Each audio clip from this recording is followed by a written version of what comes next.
Mark 13. As Jesus was leaving the temple, one of his disciples said to him, "Teacher, look at these beautiful stones and wonderful buildings." Jesus replied, "Do you see these huge buildings? They will certainly be torn down. Not one stone will be left in place."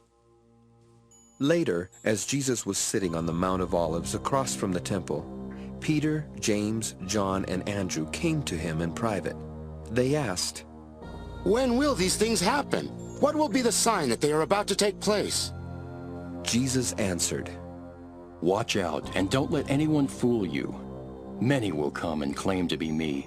They will use my name and fool many people. When you hear about wars and threats of wars, don't be afraid. These things will have to happen first, but that is not the end.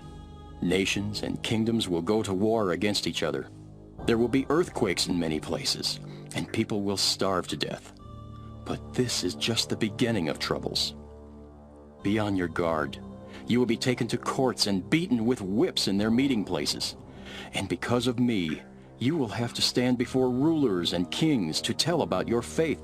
But before the end comes, the good news must be preached to all nations. When you are arrested, don't worry about what you will say. You will be given the right words when the time comes. But you will not really be the one speaking. Your words will come from the Holy Spirit. Brothers and sisters will betray each other and have each other put to death. Parents will betray their own children, and children will turn against their parents and have them killed.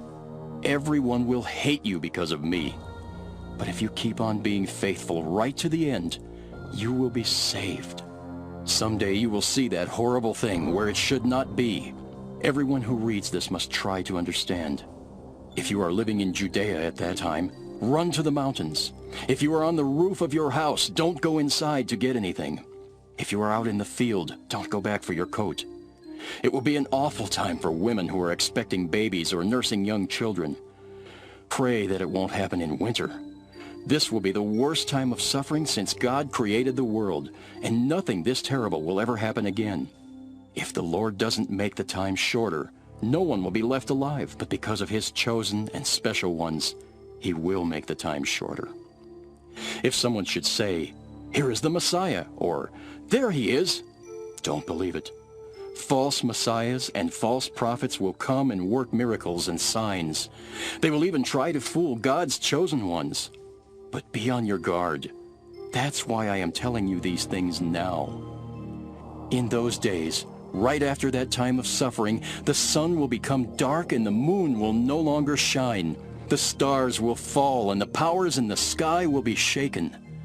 Then the Son of Man will be seen coming in the clouds with great power and glory. He will send his angels to gather his chosen ones from all over the earth. Learn a lesson from a fig tree. When its branches sprout and start putting out leaves, you know summer is near. So when you see all these things happening, you will know that the time has almost come.